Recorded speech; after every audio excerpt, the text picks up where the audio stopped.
Hello, my name's Julie Cairnes and I'm a life mastery and conscious creation coach.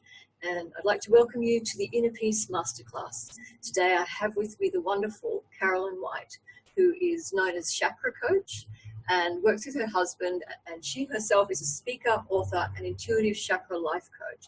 So I'd love to welcome you today, Carolyn White, to the Inner Peace Masterclass. Welcome. Thank you very much, Julie, and I'm pleased to be here, and love to all of your viewers and yourself for putting this together. We love having you as part of this because we'll talk a bit later during this, but you have had a very major health scare recently, and it's a very relevant conversation. First of all, I wanted to speak with you because I know you work with color and chakra. Just a little bit about your journey that took you to that place. Some people have had very difficult life journeys. Not everyone has. Some are blessed. So some people are blessed and don't have the difficult life journey, but interestingly, a lot of healers are wounded healers. Not all. Again, I won't generalize, but so I'd just be very interested in all our viewers to hear how you came to your work. Well, since a very young age, I've always sensed and been able to see energies. When I was still in my crib and sleeping in my parents' room, I used to have conversations with different spiritual entities. There's Mr. and Mrs. Tubbs. I'd see energy around people, and I grew up in the 50s.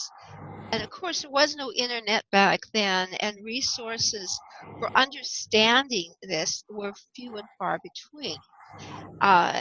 So it was something that as I grew into my teenage years and early 20s, I just had this. I needed to find out what I was going through. I needed to find out more about who I was, that the established community around me could not provide that information.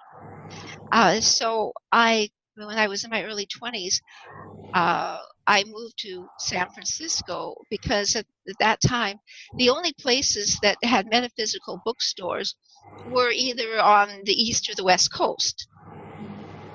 And it was a journey for me that I opened myself up to all things and teachers that were good, positive, and had heart-centered teachings. And it was like I learned about astrology and tarot. That I took what I would call more of the light path, and then I studied auras and chakras with Jack Schwartz, who at that time in the early 70s he wrote a number of books about human energy systems, auras and chakras, and taught more about like what I was seeing, and helped me understand that everybody has this ability. It's just being aware of it and developing the talent. So it's sort of from there, I just kept growing and meeting new people, meeting new mentors. But it was always the one thing that I had that I kept and just seemed to be of the light is this heart-centeredness.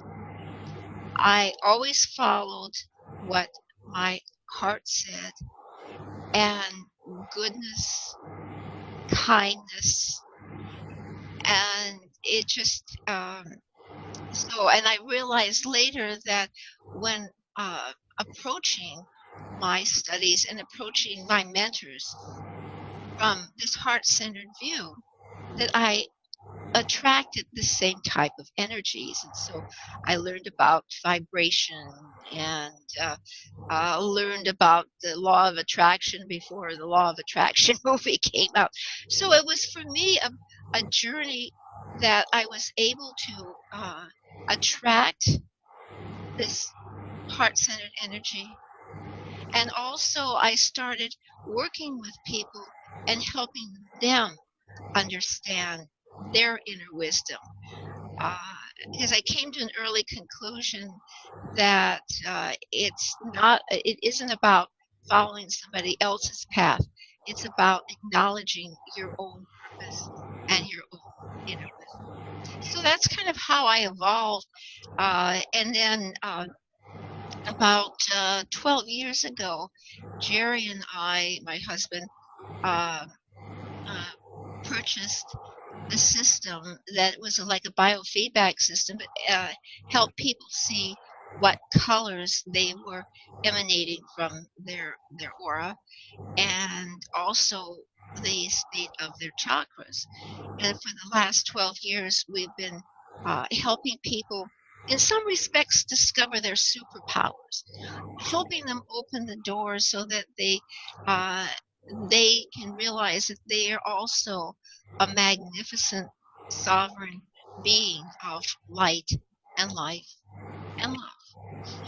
So that's kind of been, in a nutshell, my the last 40 years of learning, teaching, and discovering, and then using this information to help people so that they can also be on that path. And of course, you've written 3 books in that time, and you have 7 journals, which I didn't mention earlier.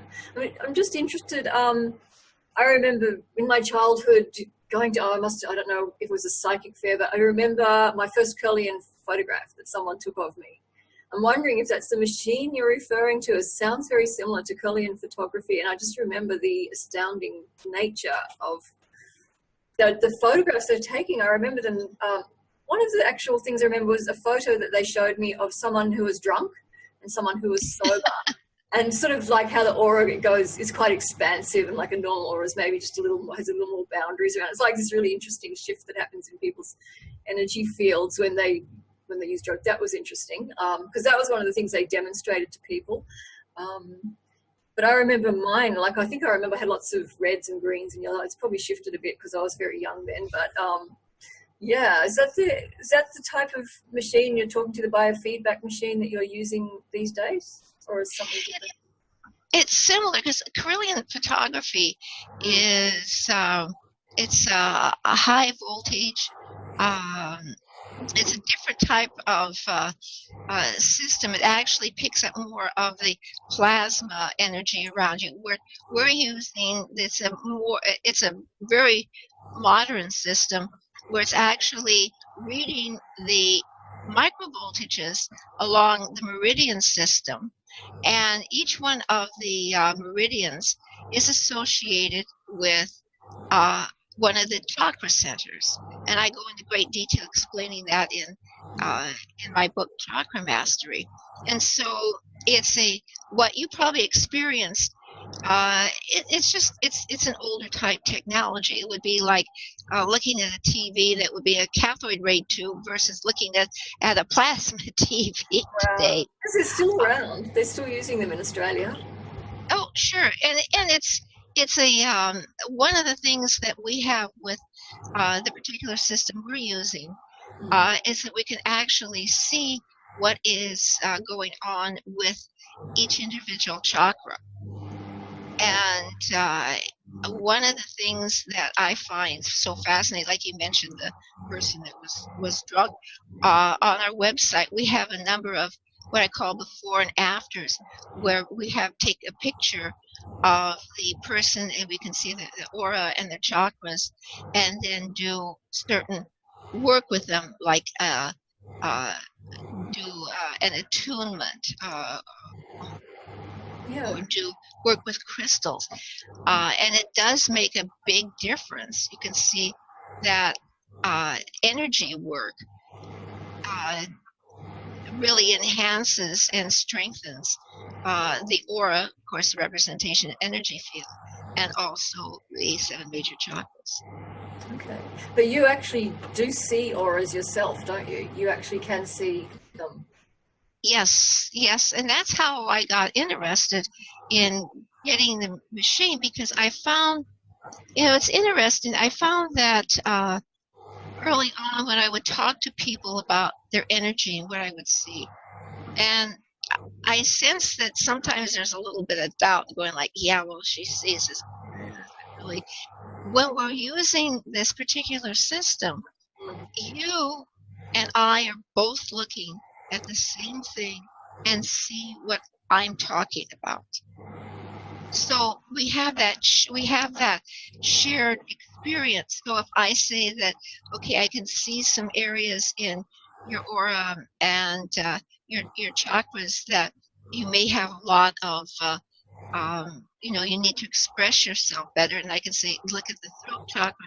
You can see the shape, and that you are seeing what I'm seeing. And I think that is so important for people to be able to have that awareness, because again, I get like, what's she talking about here?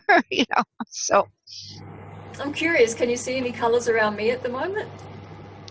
a little bit. You do have some violet around you. You have a lot of violet kind of coming out of your crown area there, and you have a very clear energy field, like right around your the physical body. So there's Good. and a lot and a lot of I can see in the third eye area that there's a lot of you're a very intuitive person. Thank you. Yeah, that's funny because you're the second person who said that to me today. Someone else saw violet energy around, so that's very clearing energy too. I think it's beautiful. Thank you.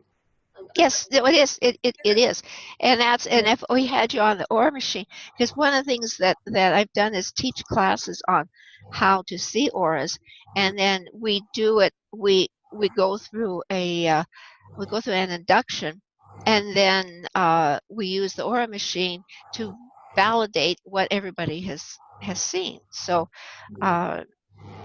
it is. It's a wonderful technology, and I love to see that we have the ancient spirituality and modern science have this marriage between them. So just a wonderful way for people to experience that they are more than just their physical bodies.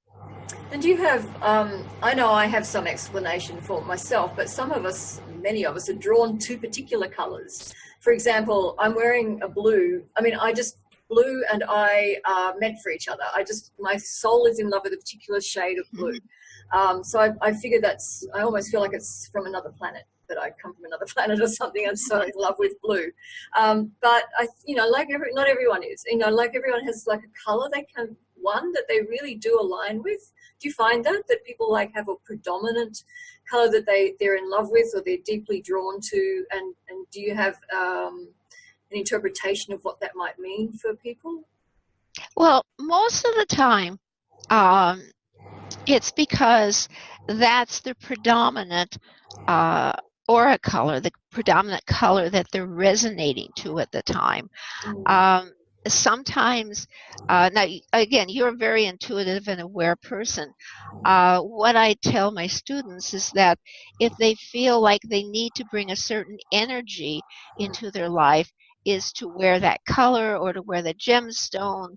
I found in very few cases that people will, not, they don't like a color, and that happens to be the major color that's in their aura. So they have issues with really not accepting themselves and not really embracing their spiritualness, their who they are. But each color has kind of a what I would call a vibration. Like red is all about energy and passion.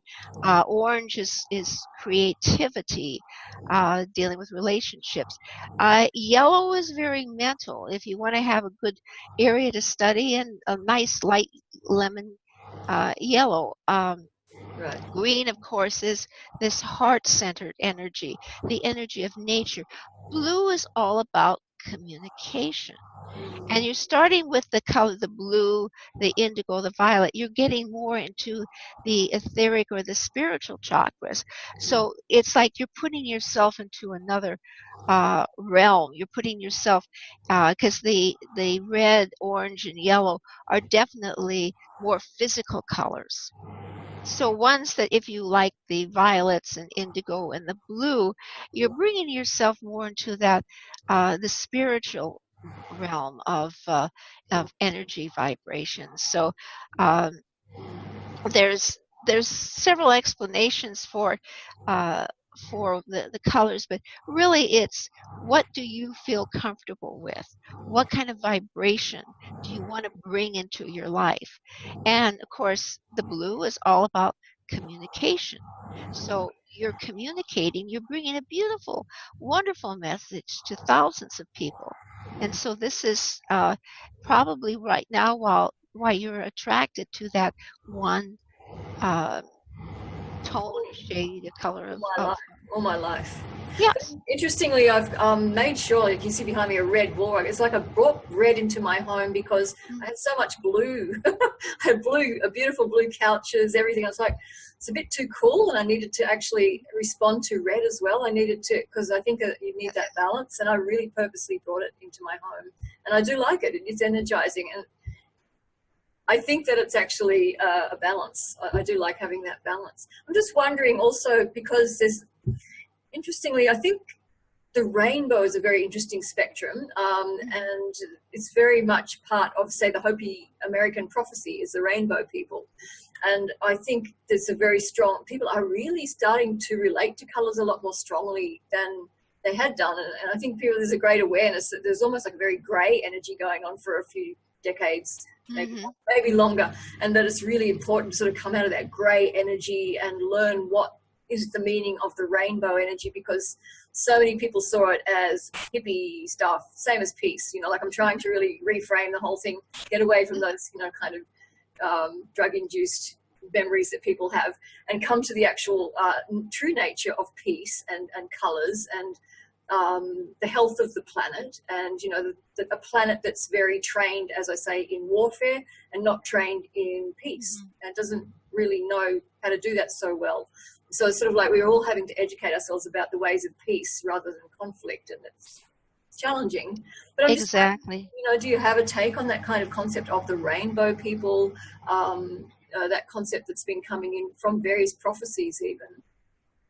Well, one of the things that in Tibet they practice the rainbow body, Yes. and when one passed from three-dimensional life to fourth, fifth, and beyond, is that was what they would call the attainment of the rainbow body.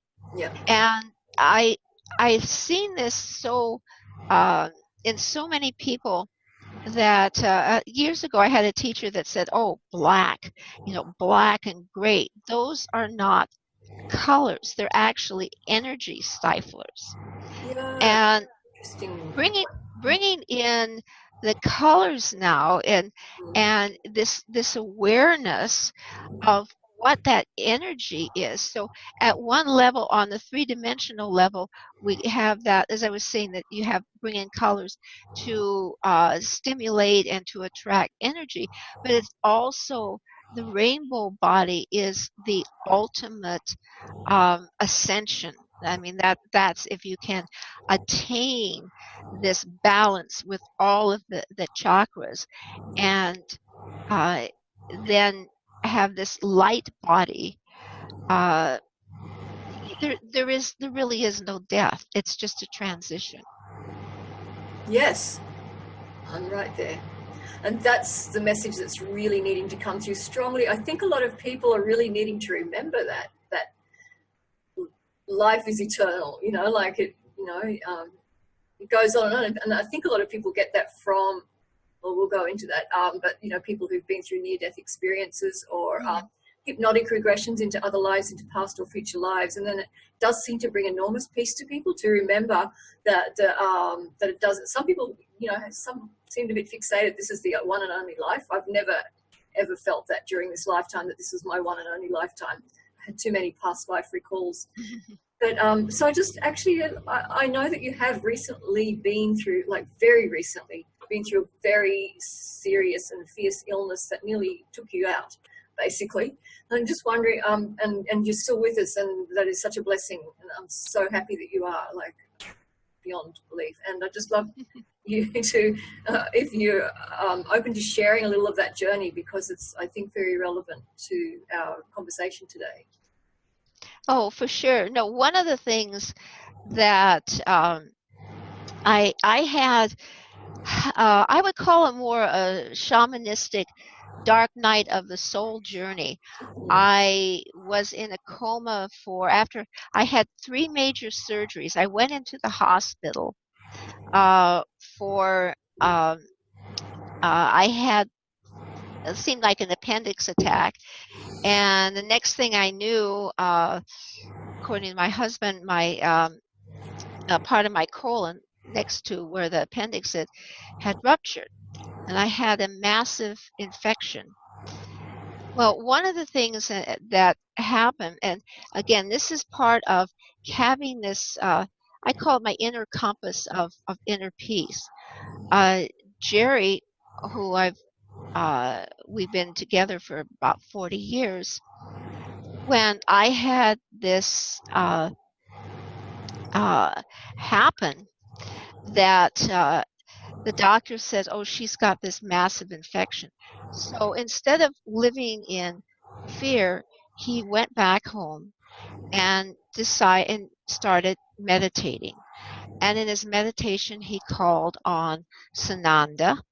He called on the Arcturians, which are a multidimensional, interdimensional group of healers. He called on one of my personal non-corporeal mentors. His name is Matthias, and another friend of ours who does a lot of distance healing. So the next morning, this has happened Saturday night, and Sunday I had my last surgery Sunday morning. And he went in, and the surgeon came to him and he says, "You know, this is a miracle. All the infection is gone. I don't know how this happened, but," she said, "all the infection from which could have been peritonitis or anything like that, it's gone. She's completely free of infection." So that was, I think, basically the first miracle. And as I said, after I was, like I said, in the coma for 5 days, and during that time I had a number of very interesting experiences where I met beings, angelic beings, spiritual mentors, and it's funny. My friend Charlie, who was part of the original healing, I talked to him later, and I said, "Charlie," I says, "yes, I saw you there amongst all the other angelic beings and presences." Now Charlie has bald hair and a beard, and I says, "Yes, I saw you there. I recognized you. I saw your bald head and your beard." And he says, "Can't I have hair in the other dimensions there?" I kind of laughed at that. One of the things that after I got out of the coma, and there were a lot of messages that I got that enforced my whole faith system, belief system. One of the things that another one of the surgeons on the team came up to me a couple of times in the hospital room and said, he says, "You're so superior to any of us. I don't believe that you actually, that you're still with us. As you are a miracle." And at the time, I kind of just, well, I accepted. I was like, okay, I'm here, and no big deal. That's a big But I think that's the thing, is that to me, the messages that I got that were reinforced were accepting what is. Yeah. So many times, I've worked with people. They tend to beat themselves up, and I like to help people find their, what I call their inner superpowers. And we need to accept who we are and make the best of that, because we all have our gifts. Another thing that was very important, that was the beings that I encountered in my shamanistic journey, was that it's all about gratitude, to be thankful. With every breath that you take, you don't know what's going to happen. Yeah. Be thankful. A lot of times in our society, we have people, when we have an encounter, that there's people show contempt for another person. Yeah. And that's because they're not secure in their own inner peace, in their own inner self. What I was told, and this again reinforced, is to meet that with a softened heart, Beautiful. is to radiate that love, Mhm. and also forgiveness. You don't have to approve or condone the actions of somebody, but when you forgive, you release that connection, so they're not emotionally tied to you. So there in this whole journey that I took, it was like uh, it was reinforced of all of these, my beliefs, my faith, the teachings, that if you want to find true inner peace and joy, is to live a life where what's energetically coming out of your mouth, what you're expressing, what you're doing, is all based in love, is all based in gratitude, is based in forgiveness, and is heart-centered. And for me, and also the acceptance, like I told Gerry, I says, 30 years ago, if I would have awakened after 5 days and found that I have 3 holes in my abdomen and I have like a wound pump and special dressing, I probably would have just freaked out. But it was like I looked at this and I said, okay, I'm alive. I accept what is. And I am so grateful to everyone around me. And I was also told, when I was on my shamanistic journey during the coma, that I specifically can't leave right now. I can't leave the three-dimensional world. I have work to do. Yes. Yes, for sure. And so this was, and I'm sitting here before you and everybody else, that the odds makers in Vegas probably wouldn't have given me a very good chance about September 30th or October 1st, and here I am. And another thing too is Gerry wanted them to check me out because they had no reason. There was no reason that I was in a coma.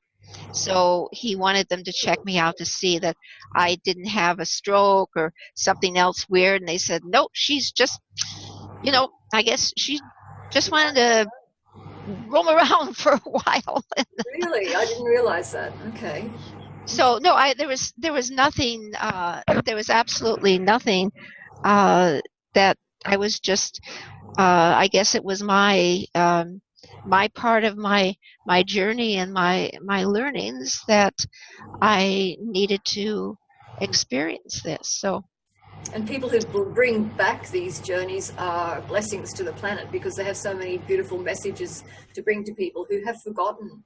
And one of the messages, and one of the reasons I'm really drawn to you myself, is that you initially spoke about having teachers, good-hearted people. And then you spoke just now about speaking to your spirit guides about gratitude and the way you speak in the world. And it's like a really big lesson that needs to, I don't know how this planet's going to shift from the way it speaks disrespectfully to each other, and just a particular way that people are communicating with each other that's very caustic and very abrasive, and it's very defensive, there's a lot of mockery in the way people relate to each other. Yes.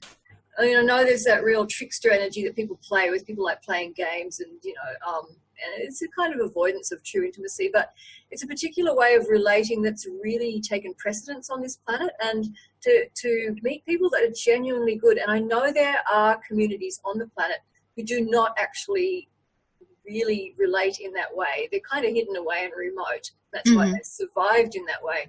But it's like a type of communication does need to come back. A type of way of relating where people, the thought of, for me personally, to think of that I could meet people who are completely good-hearted, generous, loving people. To me, that's like home, safe. It's like being in a golden, something very beautiful in that concept that feels very peaceful to me, because too often we connect with people in the world who really don't carry that as their predominant energy. There are a lot of good people, I'm not saying there are not, but there is a lot of people that just really do not relate from that place. And it's a habit. I think it's a bit of a habit of relating. I don't know if you're relating to what I'm saying, but... oh, exactly, yes, yes. There's, I think that's one of the things that I've taught over the years in one of my books here, the Think It, Say It, Be It, Use Your Words to Change Your Life. It is... we need to have a new paradigm for communication. A lot of communication really comes from the solar plexus and fear. People are afraid that, to show their soft little underbelly, especially a lot of men, although that is transforming. As I mentioned earlier, a lot of people, like you said, they speak with contempt. They speak with it's a one-upmanship that I'm better than you. And until we all learn about cooperation, that was another very strong message that I got actually from the Arcturians, is that we're not waiting for anybody. There's nobody that's going to come and save us. We're the ones that are going to have to, quote, save ourselves. And in order to do that, we need to cooperate and to work together.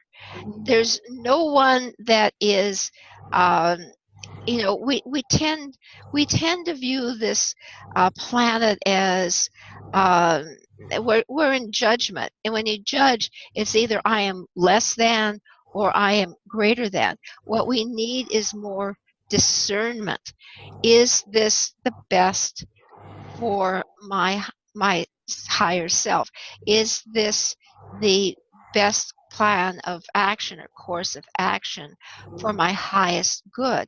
And I think what's happening is that we're transitioning. I know Carolyn Miss talks about this in several of her books. We're transitioning from living at the solar plexus level, where there is this judgment, and we're starting to get discernment, and we're moving into the heart centeredness.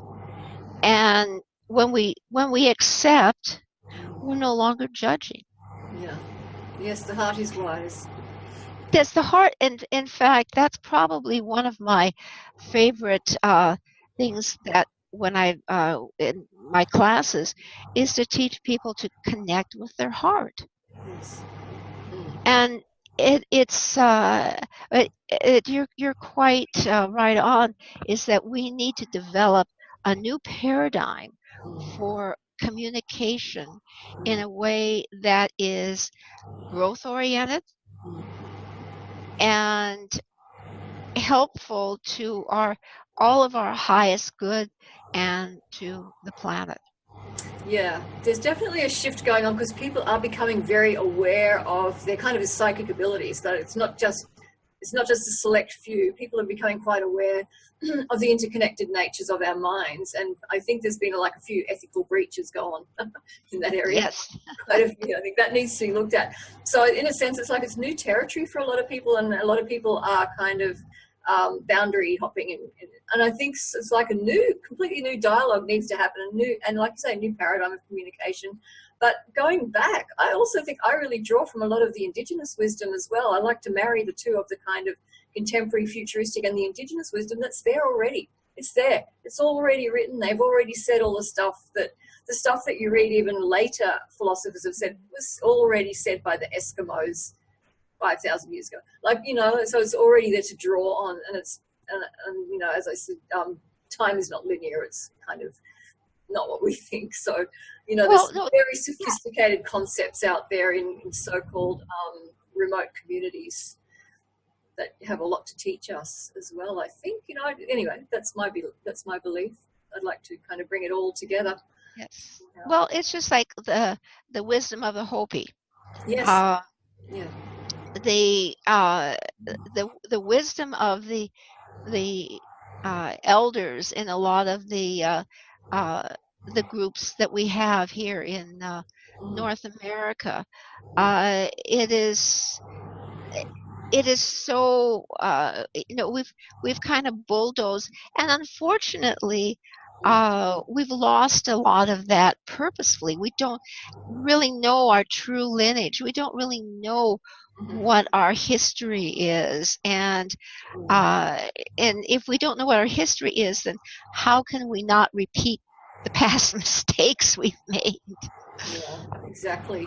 I think, yeah, a lot of us, I mean, on a collective level, there's that loss of history, and there's a lot of whitewashing and rewriting of the truth. Mm-hmm. I'm excruciatingly aware of that, but also our own personal history. You know, a lot of us don't know, and you know, and there is that dialogue. How relevant is our bloodline? Is it or isn't it? Or, you know, if we go into past lives, if we go into past lives, we've been everywhere, man, kind of thing. So, you know, we've all been around. Not everyone. I mean, there are some who are newer to the planet. But I just wondered, just before we finish, just if there are any further messages that you were given by the spirit that you spoke with during your coma, during your sojourn in spirit realm, any more beautiful gifts of wisdom that, because they did say that you had work to do. Did they actually go into that more deeply with you? Or?